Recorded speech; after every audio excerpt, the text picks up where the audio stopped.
누구를 상대하느냐에 따라서 얻는 것이 다릅니다. 그릇이 아주 크고 도량이 넓은 사람을 상대하면은 자기 자신도 여유가 생기고 이게 넉넉해지는 것을 깨닫게 됩니다. 근데 늘 궁상이나 떨고 있고 늘 쫓기는 그렇게 막 아닥다닥 살아가는 그런 사람을 상대하면은 우리 마음도 많이 힘들어집니다. 그리고 우리 마음도 아주 궁색해지는 것을 알게 됩니다. 사람이 제일 풍성하고 부유할 때는 하나님을 상대할 때입니다. 사람이 아무리 괜찮다 하더라도 역시 그 죄인이다 하는 것을 많이 깨닫습니다. 그렇게 저 사람 기대했는데 시간 지나고 보니까 참 실망을 많이 합니다. 그건 당연한 겁니다. 우리가 하나님이 아니기 때문입니다. 우리가 회의를 많이 하면 우리말로 뭐 회의가 많이 된다 이렇게 말하지 않습니까? 회의하는 게 뭐냐니까 서로 막 논쟁하고 서로 따지고 막 이렇게 하는 겁니다. 서로 사람에게 대해서 막 따지다 보면은 마음이 점점 좁아집니다. 그래서 회의는 할 수 있으면 짧게 하고 식사는 길게 해라. 이게 여기서 나오는 겁니다. 구원은 이 하나님을 상대하는 겁니다. 우리가 원래 하나님 상대를 할 수 없는데 하나님이 사실 우리를 상대를 해준 게 이게 구원입니다. 여기서 이제 모든 축복이 오는 겁니다. 영생은 뭐냐? 하나님, 영원하신 하나님, 이분이 그 영원한 생명을 우리에게 막 그냥 공짜로 주는 겁니다. 하나님의 삶을 우리가 살아갈 수 있게 하는 것, 이게 이제 영생입니다. 그래서 우리가 이 구원을 받게 되고 구원을 알게 되게 되면은 이 세상에 살아가지만은 정말 이 세상은 일시적인 정거장에 불과합니다. 어마어마한 하나님 나라 천국의 축복을 품고 살아가는 것입니다. 이걸 빨리 신앙생활 할 때 이걸 알아야 됩니다. 이걸 모르면 눈에 보이는 것에 우리는 결국에는 공적하게 살아갈 수밖에 없습니다. 하나님이 우리에게 구원을 주신 것은 이 세상에서 좀 더 많이 누리고 좀 더 가지고 인정받으면서 그렇게 사는 그걸 하면은 세상에서 여러 가지 얻는 게 훨씬 더 낫습니다. 그게 안 좋다는 게 아니고 그게 아니라는 겁니다. 그거는 우리가 이마트에 가면 시식 코너에서 맛보기 조금 보는 것과 똑같습니다. 하나님 안에 있는 그 무한한 것을 하나님께서 지금 다 주려고 지금 계획을 한 겁니다. 아들을 줬는데 뭐 아낄 게 뭐가 있겠습니까? 그게 복음이지 않겠습니까? 근데 이것을 우리가 받지를 못합니다. 받아야 되는데 어떻게 받을 수가 있겠습니까? 뭐 착해야 받을 수가 있습니까? 공부를 잘해야 받을 수가 있겠습니까? 그렇게 하면 또 못 받아요. 머리 나쁜 사람은 절대로 복 못 받습니다. 아니면 뭐 약한 사람들 뭐 그냥 복 못 받습니다. 딱 하나입니다. 믿음입니다. 믿음만 있으면 돼요. 예수를 하나님의 아들로 믿습니다. 믿음만 있으면 그냥 공짜로 모든 거 다 주신다는 겁니다. 얼마나 좋습니까? 이 실감이 잘 안 나는 거예요. 믿음이 좀 생기시기 바랍니다. 이스라엘은 이 어마어마한 축복이 있는데 이 축복을 몰라서 자기들은 늘 있었는데 이걸 그냥 놓쳐버렸습니다. 믿음으로만 가질 수가 있는데 굉장히 시시하게 여기서 그냥 다른 것을 자꾸 이렇게 추가를 했습니다. 뭐 율법도 해야 되고 할례도 행해야 되고 뭐 전통도 지켜야 되고 그렇게 한 겁니다. 그렇게 하다가 이방인들에게 그냥 구원을 다 빼앗겨 버렸습니다. 이방인들 뭐 전통이 어디 있습니까? 율법이 어디 있고 할례가 어디 있습니까? 그냥 믿기만 해라 이렇게 하니까 웬 떡이냐 이러면서 막 싹 가져왔을 겁니다. 뺏기고 나니까 막 속이 아픈 겁니다. 누가 줬냐? 하나님이 준 건데 바울 네가 그냥 믿음만으로 구원받는다 이렇게 하는 바람에 다 넘어갔다 이러면서 바울을 죽이려고 한 겁니다. 지금 바울은 너희들이 막 핍박받으면서 속으로는 좀 좋은 거예요. 그래도 빼앗겨 보니까 이게 축복이 귀한 줄 아는구나. 그렇게 귀하는 거 1000년, 2000년 동안 품고 있으면서도 가치를 모르더니 막 뺏기니까 하는 거예요. 뺏기니까, 빼앗겨 보니까. 그렇게 해서라도 다시 돌아왔으면 좋겠다 하는 게 이게 지금 9장, 10장, 11장에서 말하는 요지입니다. 그러면서 한마디 더 합니다. 너희들 왜 그건 몰랐냐? 원래부터 하나님은 믿음으로만 너희들에게 축복 주기를 원했고 그 구약 성경에 쫙 나타났는데 너희들이 그게 신경을 안 썼다는 겁니다. 안타깝다. 다시 지금이라도 다 내려놓고 믿음으로 돌아와라. 이게 오늘 주신 하나님의 말씀의 요지입니다. 왜냐하면 이걸 자꾸 잊어버리기 때문에 그렇게 하는 겁니다. 첫 번째는 원래 믿음으로 얻는 구원은 이게 원래부터 하나님께서 계획한 것이고 구약 성경에 다 나와 있습니다. 믿음으로 얻는 구원이 얼마나 접근이 쉽고 얼마나 쉽고 풍성하고 적극적이고 확실하고 너무 쉬우니까 소홀히 여긴 겁니다. 11절 말씀을 보면 성경에 이르되 누구든지 그를 믿는 자는 부끄러움을 당하지 아니하리라 하니 이것은 이사야서 28장 16절 말씀의 인용입니다. 한번 띄워주시기 바랍니다. 이사야서 28장 16절 같이 한 목소리를 읽겠습니다. 시작.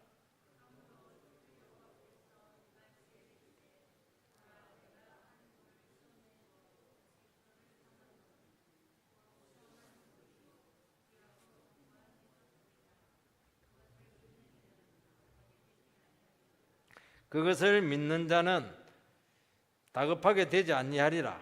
요게 이제 좀 차이가 나죠. 다급하게 되지 아니하리라. 이것을 이제 70인경 구약 성경을 헬라어로 번역을 했는데 그 70인경이라고 합니다. 70인이 모여서 했기 때문에 거기는 어떻게 되어 있냐니까 부끄러움을 당하지 아니하리라. 70인경을 바울이 그대로 끌고 와서 인용을 했기 때문에 좀 차이가 납니다. 이사야 선지자는 유다 백성들이 점점 타락해 가는 모습을 보면서 하나님께서는 지금 원수들을 일으켜서 자기 백성들을 심판할 것이라는 것을 알고 아주 괴로워합니다. 그러면서 하나님께서는 괴로워하는 이사야에게 실제로 하나님이 원래 가지고 계셨던 그 계획, 더 큰 계획을 그에게 보여주고 있습니다. 그 계획이 뭐냐면은 시온에 한 돌을 내가 세워두었다는 겁니다. 시온에. 이 돌은 건물의 기초입니다. 기초는 건물을 지탱할 수 있는 힘이 있어야 되는 겁니다. 그런데 이 돌은 그냥 돌이 아니고 시험한 돌입니다. 연단을 받고 시험을 받았다는 겁니다. 예수님은 순환을 받고 고통받고 십자가에서 죽고 시험당하고 그렇게 하신 분이셨습니다. 그리고 부활했습니다. 그러니까 죽음도 예수님을 넘어뜨릴 수가 없었습니다. 그러니까 예수님은 연단된 돌이었고 시험받은 돌이 되셨습니다. 그리고 이 돌은 굉장히 귀한 돌이었습니다. 왜냐하니까 하나님의 아들이시기 때문입니다. 그분은 온 우주를 지탱할 수 있는 아주 견고한 돌이 되십니다. 모든 죄의 짐을 다 감당할 수 있는 긍휼의 돌이 되시는 겁니다. 모든 인생의 문제를 다 지탱할 수 있는 연단받은 돌이십니다. 그런데 이 돌을 누가 마련했느냐? 하나님 아버지께서 마련을 하셨다는 것입니다. 그것은 우리가 한 것도 아니고 스스로 한 것도 아니었고 하나님께서 그 돌을 마련해서 거기다 딱 심어놨다는 겁니다. 이 돌을 시온에 두신 이유는 이 돌을 의지해야 하나님을 만날 수 있다는 겁니다. 그리고 이 돌을 의지해야 구원의 축복을 우리가 받게 한다는 겁니다. 시온이 뭐냐니까 성전이 있는 곳이지 않습니까? 성전은 하나님께 나갈 수 있는 것이고 하나님께 나갈 때 하나님께서 우리에게 축복으로 구원을 주시는 곳이 성전입니다. 거기다가 돌을 갖다 놨습니다. 돌을. 그러니까 이 돌을 통해서만 하나님께 나가고 돌을 통해서만 우리가 축복을 받을 수 있다, 구원을 받을 수 있다 하는 것을 이야기하는 것입니다. 그런데 그들에게 있어서 이 구절이 도무지 이해가 되지 않았습니다. 그리고 큰 도전이었습니다. 왜냐하니까 우리는 성전에서 제사 잘 드리고 있고 예배 잘 드리고 있고 율법 잘 지키고 있고 믿음 생활은 아니었죠. 잘하고 있었던 겁니다. 그런데 유다 백성들이 문제가 뭐냐니까 그렇게 율법을 잘 행했는데도 불구하고 위기가 오니까 아마 속수무책입니다. 그리고 심판에서 구원을 받지를 못했습니다. 그래서 더 열심히 제사 드리고 더 종교 행위를 그들은 했던 겁니다. 근데 오늘 이사야 선지자가 말씀하고 있는 것은 무엇이냐니까 너희들이 구원받을 수 있는 유일한 길은 하나님께서 시온에 두신 바로 한 도를 믿고 의지하는 것이다고 지금 말씀하고 있습니다. 그 유다 백성들이 이분을 의지하지 않고 자꾸 율법을 행하고 종교 행위를 하고 행위를 의지하는 바람에 너희들은 망했다는 겁니다. 너희들은 망했는데 이제 한 도를 다시 내가 마련해서 새롭게 이스라엘 백성들을 부르겠다. 그 말씀을 하고 있는 것입니다. 근데 문제는 뭐냐니까 이스라엘 백성들이 망하고 나서도 깨닫지를 못했습니다. 그래서 시온의 반석 대신 예수 그리스도가 직접 육신 입고 이 땅에 오셨을 때에도 불구하고 그분을 알아보지 못하고 거부하고 배척을 한 겁니다. 그걸 지금 바울이 이야기하고 있는 겁니다. 그러면 그들이 한번 실패했으면 망했으면은 이제 하나님의 아들 대신 예수께서 나와서 믿어야 되는데 그렇게 하지 않고 도리 예수님 때문에 걸려서 넘어졌습니다. 예수님 때문에 화가 난 거예요 이게. 참 이것을 보면서 믿음으로 나온다는 것이 이게 굉장히 쉽고 간단한데 딱 현실로 들어가 보니까 이게 그렇게 어렵다는 것을 알 수가 있습니다. 세상에서 제일 어려운 것이 뭡니까? 학생들은 공부해서 1등 하는 거 굉장히 어렵다고 생각하는데 그 어려운 게 아닙니다. 예수 믿는 게 사실은 제일 어려운 겁니다. 사람은 뭔가를 의지해야 살아갈 수가 있습니다. 딱 두 가지밖에 없습니다. 우리가 살아갈 수 있는 길은 딱 두 가지밖에 없습니다. 하나는 뭐냐? 하나님을 의지하든지 하나는 자기를 의지하든지 둘 중에 뭔가 의지해야 됩니다. 둘 다 하면 안 되나? 둘 다 안 됩니다. 나를 의지하든지 하나님을 의지하든지 둘 중에 하나를 해야 되는 겁니다. 그럼 우상을 의지하는 건 뭐냐? 세상 우상 있고 이렇게 하는데 세상은 뭐 돈도 있기도 하고 뭐 여러 가지가 있지 않습니까? 사람과 관계도 있기도 하고 이렇게 하는데 그거는 뭐냐? 성경에서 우상은 자기 안에 있는 그 욕망과 욕구가 가시적으로 형상화된 것이다. 그러니까 그 우상도 결국에는 자기를 의지하는 겁니다. 자기 다시를 의지하는 겁니다. 똑같은 겁니다. 그래서 성경에서 말하고 있는 것은 우리 안에서 나온 것으로는 심판을 피해갈 수가 없고 구원을 받을 수가 없습니다. 그러니까 내 지식이라든지 내 경험이라든지 내 성품이나 내 잠재력, 내 종교성, 내 감정 이것으로 우리는 구원을 받을 수가 없습니다. 오늘 사람들은 이 잠재력에 대한 인식들이 굉장히 새로워지고 있습니다. 잠재력을 자꾸 이렇게 발휘하려고 하는 것은 자기 자신의 한계를 이렇게 극복을 해서 더 나은 삶을 추구하기 위해서 그렇게 하는 겁니다.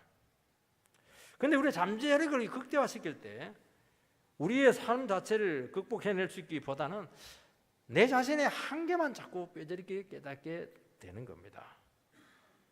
그리고 실제로 그렇게 추구해 나가다 보면 이 삶의 저항이 만만치가 않아요.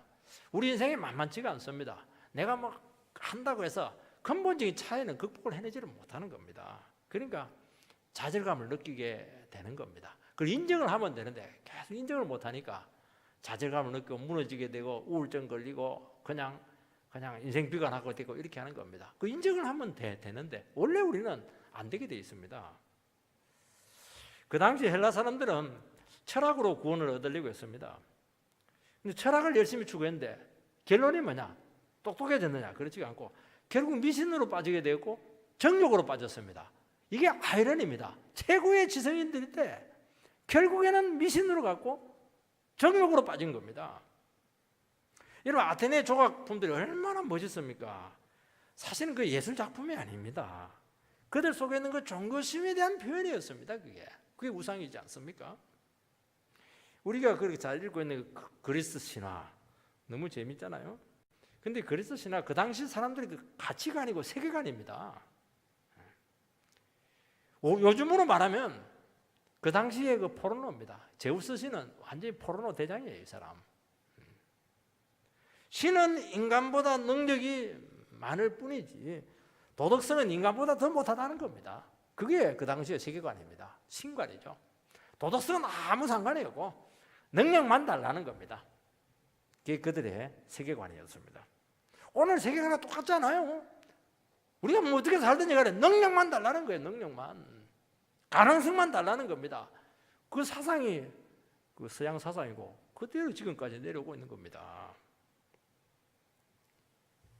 여러분, 이성과 지식을 추구하면 결국 우상과 미신에 빠집니다.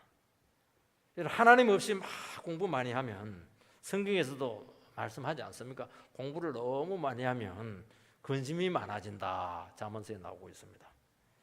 모르는 것이 있을 때는 상관이 없는데 자꾸 알다 보니까 모르는 게 더 많이 나오는 겁니다.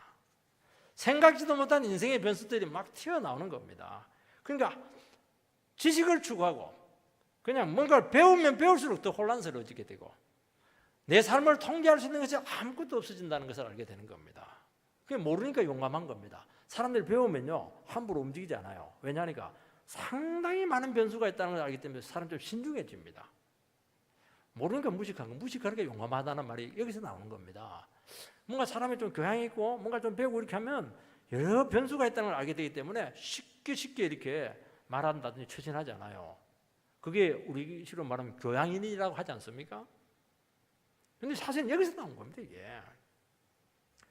그래서 결국에는 이렇게 살다 보면 미치든지 안 미치면 미신이라도 붙잡아야 됩니다.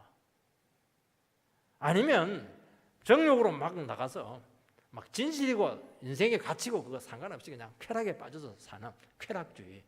그게 오늘 현대인하고 똑같은 겁니다, 이게. 여러분, 서양의 근대 철학은 데카르트와 베이컨으로부터 시작됩니다. 데카르트는 이성으로 진실을 추구하고 베이컨은 경험만 인정을 합니다. 그래서 과학이 발달하게 되고 학문이 발달하게 되었습니다. 이 칸트라고 하는 독일 철학자가 아니다. 인간의 이성과 경험으로는 한계가 너무 많다. 초자연적인 뭔가 있어야 된다. 특히 도덕을 끌고 와가지고 우리 안에 도덕이라고 하는 것이 어디서 왔냐? 본성적으로 온 게 아니다는 겁니다. 초월적인 어떤 절대적인 도덕 원리가 우리 속에 이미 심겨져 있다. 그래서 안 가르쳐줘도 거짓말하면 나쁘다 하는 것을 우리는 알고 있다. 그래서 그 초월자에 대한 부르심으로 우리가 가야 된다. 이 철학이니까 베이컨과 데카르트의 그 논리를 완전히 뒤집어 놓은 겁니다. 칸트가. 그래서 칸트가 아주 훌륭한 철학자죠. 그런데 그 신이 누구냐? 기독교가 말하는 인격적인 신이 아니고 어떤 절대적인 비인격적인 존재 원리를 이야기하는 겁니다. 그 다음에 누가 나왔냐니까 똑같은 독일 사람인데 헤겔이 나옵니다. 머리로만 하지 마라. 인간에는 엄청난 의지력을 가지고 있다. 그래서 이 의지를 좋은 쪽으로 이렇게 발전을 시키면은 유토피아가 오게 된다. 거기서 이제 공산주의가 나옵니다. 근데 보다시피 박살이 나잖아요. 공산주의는 절대로 유토피아가 아니고 끔찍하죠. 실패입니다. 니체라고 하는 사람이 거기서 또 한 걸음 더 나가요. 니체. 초인 사상을 부르짖고 있습니다. 인간은 자기 자신의 한계를 극복하고 신의 존재까지 나갈 수 있다까지 이 사람은 주장을 합니다. 그런 의미에서 신은 죽었다. 유명한 말을 남기지 않습니까? 그러나 이 모든 것이 지금 간과하고 있는 것이 딱 하나입니다. 무엇을 간과했냐 하니까 인간 속에 어느 누구도 다스릴 수 없는 이 죄라고 하는 이 끔찍한 변수를 전혀 생각을 못했던 겁니다. 인간의 교만과 탐욕이 얼마나 악마적인가 하는 것을 전혀 고려하지 못한 겁니다. 여기서 다 실패해요. 전부 다. 아무리 뭐 칸트가 나오고 헤겔이 나오고 뭐 데카르트가 오고 이렇게 해도 말은 그렇듯한데 안 됩니다. 인간 안에 있는 그 죄와 악마성 때문에 절대로 안 되게 돼 있어요. 뭐 성선설, 성악설 그 주장해도 아무 소용이 없습니다. 그거. 그래서 인간의 그 지능과 철학과 지식과 능력을 극대화하니까 결과가 뭐냐? 딱 두 번의 세계대전으로 끝나버렸습니다. 얼마나 끔찍했습니까? 그 세계대전이 일어난 데가 한국에서 났습니까? 미신 추구한 데서 났습니까? 제일 지성이 발달하고 제일 종교가 뛰어났던 그 기독교 국가에서 딱 붙은 겁니다. 안 되는 거예요. 안 되는 겁니다. 그게. 여러분, 구원은 하나님이 시온에 세워두신 한 도를 믿고 의지하는 데 있는 겁니다. 예수 그리스도가 우리 죄를 위해서 순환받고 죄의 짐을 다 담당하시고 해결한 겁니다. 이게 답이에요. 이게 여기서 인생이 나오는 겁니다. 그래서 인간의 문제라고 하는 것은 지성의 부족도 아니고 힘이 약한 것도 아니고 의지력이 약한 데 있지 않습니다. 죄와 정욕이 문제입니다. 여러분, 이 죄를 인식하지 못하는 게 문제입니다. 하나님께서는 제시를 한 것인지 뭐냐니까 바로 이것을 하나님께서 구원의 길로 우리에게 제시를 했는데 이것을 거부했다는 겁니다. 하나님의 능력, 하나님의 인격을 의지하지 않고 끝까지 나는 문제없다, 나는 마음을 안 먹어서 그렇지 얼마든지 해낼 수 있다, 바로 이것을 추구를 한 것이 멸망한 원인이었다는 겁니다.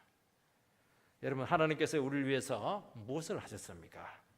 율법의 정죄를 벗어나게 했고 인간의 죄를 아들을 통해서 해결했습니다. 사단의 머리를 밟았습니다. 마지막 원수인 죽음까지도 정복했습니다. 이게 복음이에요. 이거.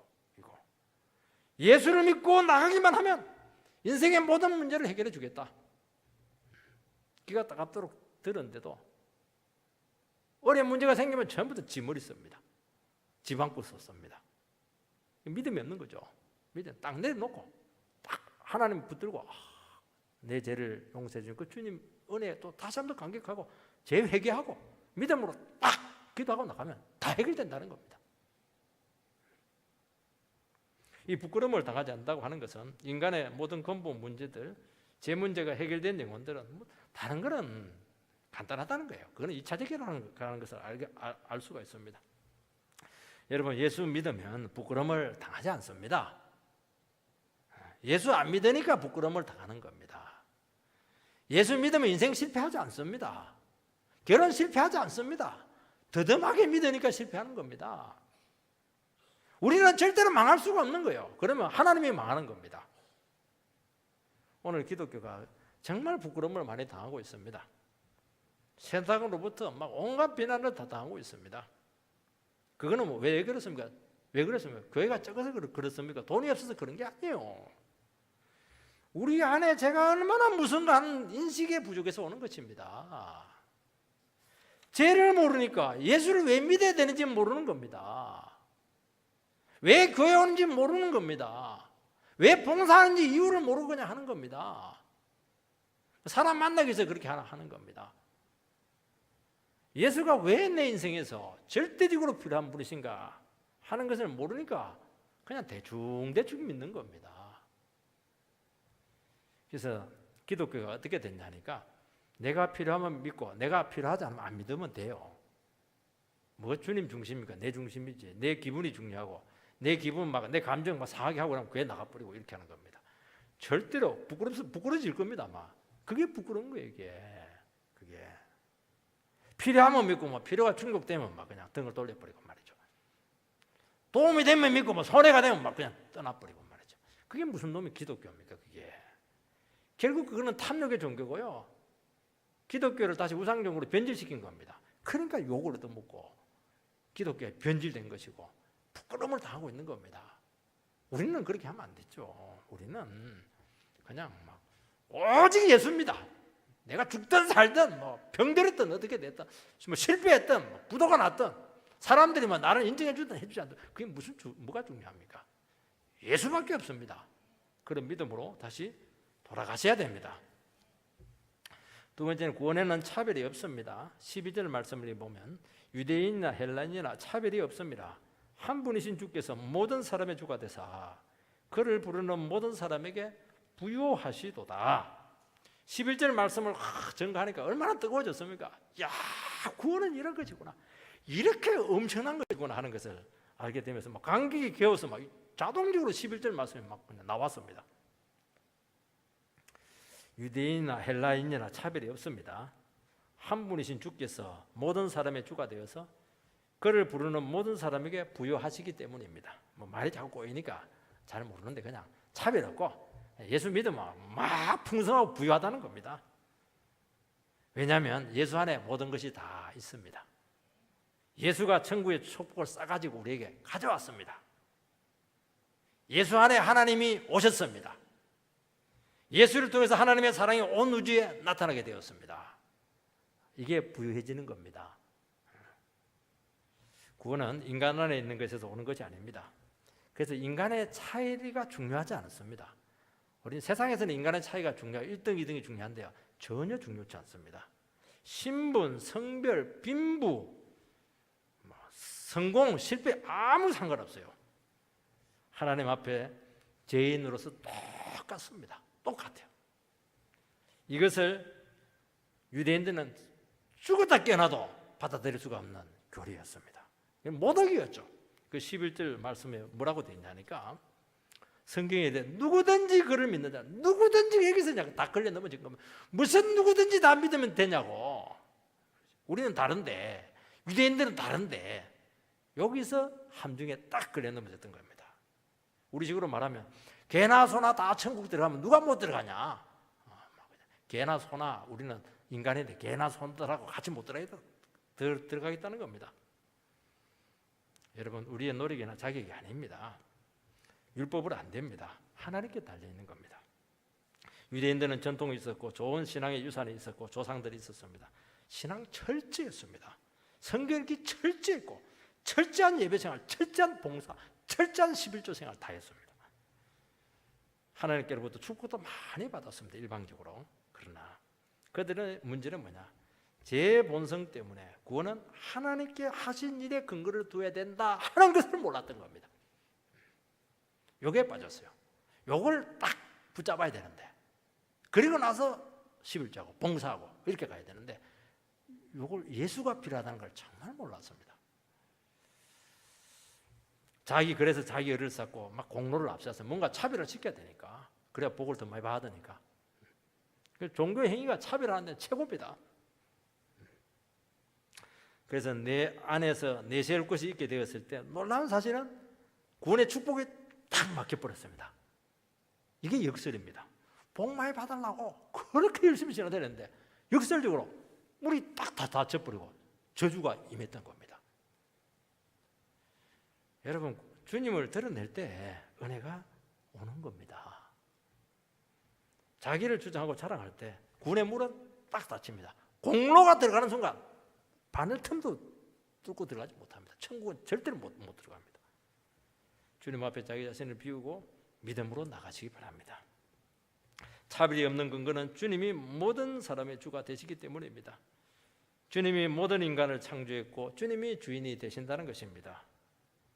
일시적으로 하나님께서는 유대인들을 좀 구별했어요. 왜냐하니까 이 성경 계시를 예수님 모실 때까지 어느 민족은 좀 이게 보관을 해놔야 되는 겁니다.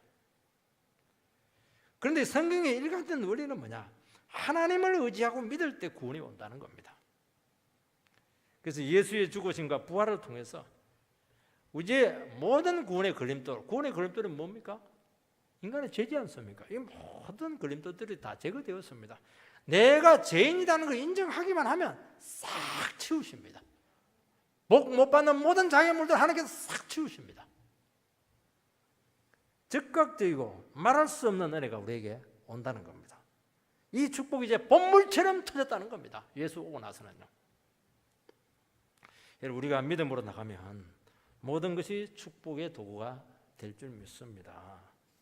불신앙이면 우리 모든 주의가 적대적으로 바뀌게 될 겁니다.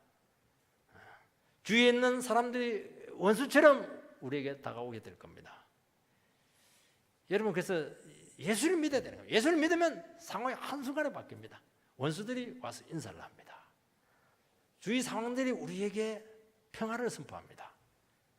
그래서 우리가 이웃이 미울 때 주님 붙들고 믿음으로 나가면 우호적으로 이렇게 바뀌는 것을 알 수 있습니다.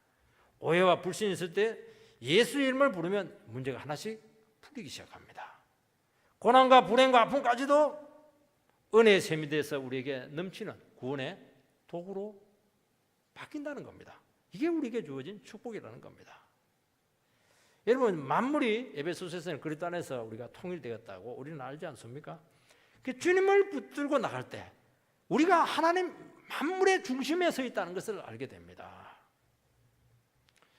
그래서 모든 삶의 주인공이 되는 겁니다. 우리 가정의 주인공이 납니다. 예수 믿는 우리가 되는 겁니다. 지금 세상의 주인공들요, 큰 소리 다 치고 있습니다. 잘할 것이 굉장히 많고 내세울 게 많습니다. 근데 오늘 성경에 그래서 보면은 그 예수를 의지하지 않는 사람은 엑스트라입니다. 그 사람들은 조연도 안 돼요. 엑스트라입니다. 하나님께서 주연을 위해서 일시적으로 그냥 쓰는 겁니다. 주인공은 누구냐? 주인공은 납니다. 주인공이 편안하게 먹고 잘 살았다 하는 주인공 맞습니까? 주인공은요, 고생을 직사게 합니다. 그리고 어떻게 합니까? 나중에 복이란 복은 다 받고 개런티는 최고로 많이 받습니다. 물론 대사를 많이 외우는 게 문제인데, 엑스트라는 대사도 없어요. 뒤에 가도 칼질려 죽습니다. 이러면서 죽고 끝나는 겁니다. 얼굴도 안 나와요. 세상에서 잘난 사람들 그런 사람들이에요. 왜요? 우리를 빛나게 하기 위해서 다 엑스트라로 주었다는 것을 기억하시기 바랍니다. 여러분, 엑스트라가 될 겁니까? 주인공이 될 겁니까? 생각을 잘해야 됩니다.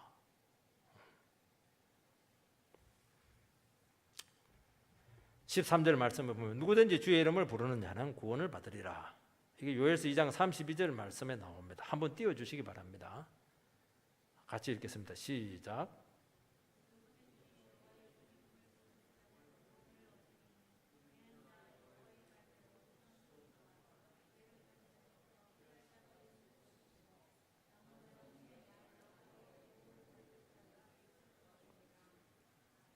요엘서 이 말씀을 전하게 될 때요, 이스라엘은 굉장히 어려움이 많았습니다.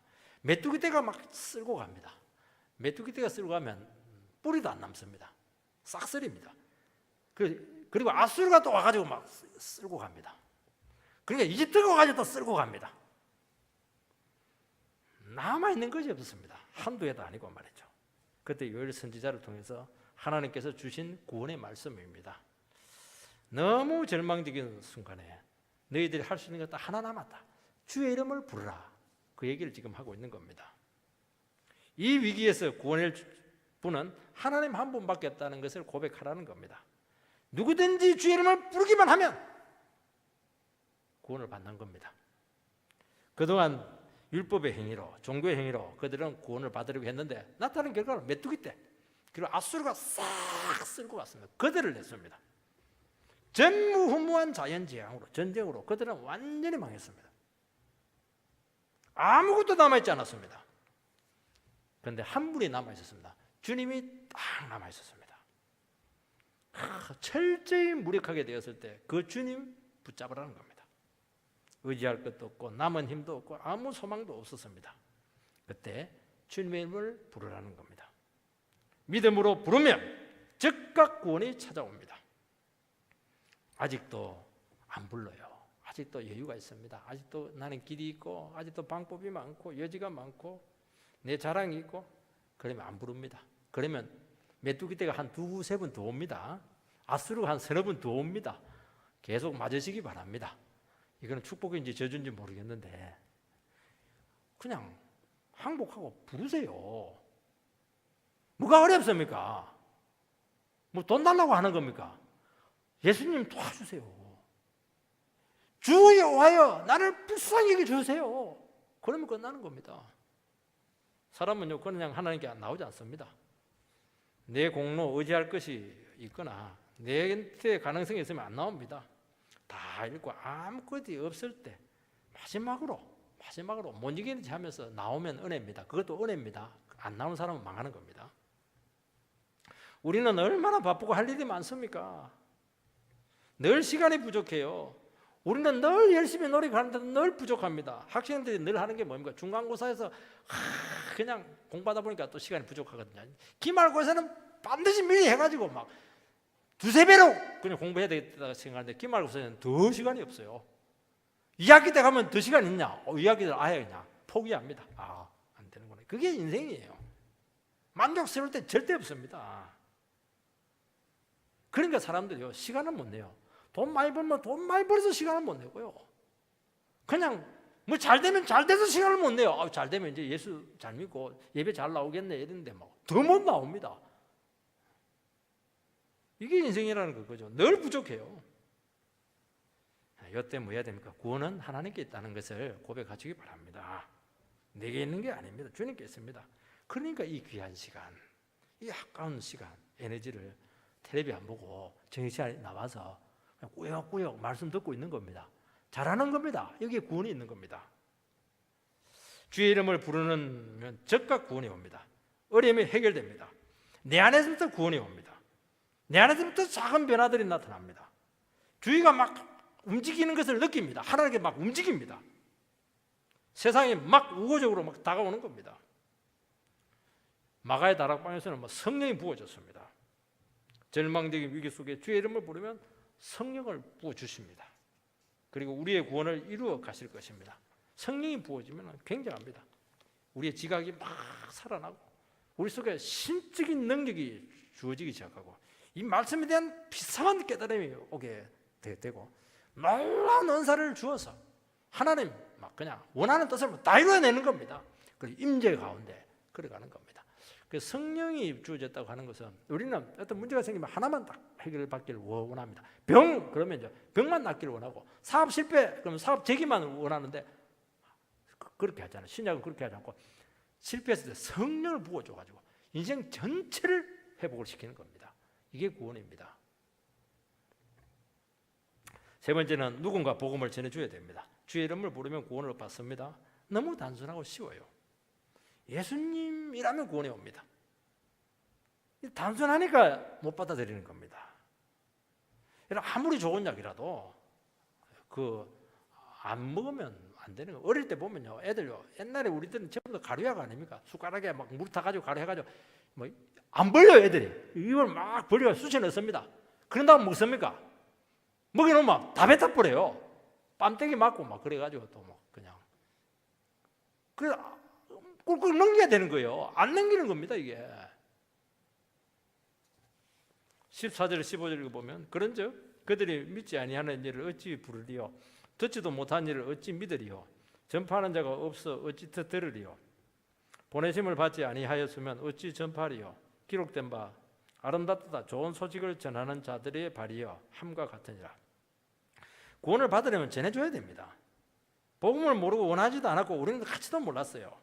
누군가 와가지고 불편을 감수해가면서 막 목숨 걸고 그냥 욕 들어가면서 그래도 우리한테 전해주었으니까 우리가 믿을 수가 있었습니다. 믿고 보니까 너무 좋은 겁니다. 믿고 보니까 이게 완전히 노다지였어요. 여기에 인생이 다 있는 겁니다. 이 복음이 가슴으로 불타는 사람은 전하지 않고는 가만히 있지 못합니다. 내가 너무 좋으니까 그냥 태평양을 건너가고요. 그냥 아프리카 오지를 가고요. 바쁘아 누기네 가가지고 그냥 온갖 균 다 먹으면서 가면서 그냥 그들을 사랑하고. 왜요? 내가 좋으니까. 가장 그 사랑을 전하고 싶은 겁니다. 순교당하고요. 그렇게 하는 겁니다. 이 전하는 게 간단한 게 아닙니다. 복음을 전하는 게. 돈 생깁니까? 뭐가 생깁니까? 몸 다쳐가면서 그렇게 하는 것이고. 우리나라도요. 그 시퍼런 미국의 젊은 그냥 옥스퍼드 나온 이런 청년들이 와가지고 그냥 우리나라에 와가지고 복음을 전하고 여기서 다 죽지 않았습니까? 다 죽었어요. 여러분 주님을 부르라는 겁니다. 그들이 와서 한 게 뭡니까? 조선인을 하나님은 사랑한다는 겁니다. 믿기만 하면 구원을 얻는다는 겁니다. 복잡할 거 없습니다. 그때요 일제시대 때 막 폭발적인 부흥이 나타났습니다. 여러분 믿지 않는 자를 부를 수 없습니다. 들려주지 않는데 어떻게 믿겠습니까? 전파하는 자가 없으면 어떻게 들을 수가 있겠습니까? 누군가 보내줘야 오지 않겠습니까? 논리적인 추론이죠. 쭉쭉쭉 올라가는 겁니다. 결국에는 하나님께서 보내줘야 된다는 겁니다. 그러니까 이 말은 뭐냐니까 구원이라고 하는 것은 내 안에서 만들어지는 것이 아니고 하나님께로부터 온다는 겁니다. 그 얘기하는 겁니다. 지금 우리 안에 원인이 있는 것이 아니고 외부에서 우리의 기회까지 왔다는 겁니다. 생각으로 오는 게 아니에요. 이게 듣고 믿어야 되는 겁니다. 내 느낌, 감정이 아니죠. 어떤 분은 안 들어도 기독교 다 한다고 합니다. 뭘 다 알아요. 몇 사람 옆에 있는 친구들하고 막 술 먹으면서 그냥 논쟁하면서 좀 아는 건데 다 한다고 그럽니다. 아니죠. 여러분 복음은 밖에서 전해져야 되는 겁니다. 왜 하나님은 누군가 전해주는 방식을 통해서 우리를 하여금 구원받게 했습니까? 공부하게 하면 얼마나 좋겠습니까? 아니면 천국과 지옥을 딱 보여주면 천국은 이렇게 좋다. 지옥은 지글지글 껐는데 영원히 죽지 않고 막 소금에 튀기듯이 튀긴다. 이러면 막 전부 다 믿을 겁니다. 아, 살래 이러면서 뭐 전부 다 예수 믿을 겁니다. 직접 하늘에 나타나가지고 이것들아 다 믿어라 이러면 뭐 얼마나 겁을 내고 다 믿겠습니까? 그런데 하나님은 절대로 그런 방법 안 씁니다. 누군가 찾아와서 전해주게 하는 겁니다. 똑같은 죄인을 보내서 가치도 모르고 의미도 모르는데 복음을 굳이 전하는 겁니다. 제일 못난 사람 세워가지고 설교자로 세워가지고 그냥 굳이 전하게 하는 겁니다. 이런 방법을 씁니다. 하나님께서는 인격적으로 자발적인 반응을 하도록 우리를 구원으로 초청하는 겁니다. 천국을 보여주고 지옥을 보여주고 막 기적을 보여주고 말이죠. 그냥 소리치고 이렇게 하면요 당연히 다 믿고 나오죠. 회개가 없어요. 그리고 인격적인 과정이 없습니다. 이게 신적인 사랑의 이런 원리들을 몰라요. 왜냐하면 구원은 여기서 오는 겁니다. 하나님과의 관계성이 오는 거거든요. 하나님은 관계를 맺기를 원하지 열매만 따는 걸 원치 않아요. 하나님은 사랑하는 걸 원하고요. 말씀을 갖고 그냥 서로 사귀는 걸 원하지. 우리는 착각을 하고 있습니다. 그 열매를 자꾸 원하는데 하나님은 열매를 원하는 게 내를 사랑해라. 나를 함께 있으라는 겁니다. 그걸 원하는 겁니다. 그래서 이 방법을 쓰는 겁니다. 사람들은요 이익이 생기면 엉망 몰려옵니다. 아파트 당첨금 하나 받으려고요 밤새도록 잠도 안 자고 그냥 기다리고 있습니다. 하나님은 복음을 믿음으로 반응하기를 원하고 있습니다. 큰 자를 들여서 전파하게 하는 겁니다. 그래서 우리가 다시 한 번 더 이 귀한 복음에 반응하시기 바랍니다. 겸손하면 돼요. 어렵고 하나도 없어요. 돈 달라 소리 안 합니다. 그렇게 믿으셔가지고 하나님께 있는 복이란 복은 다 받는 귀한 성도들 되시기를 주의 이름으로 축원드립니다.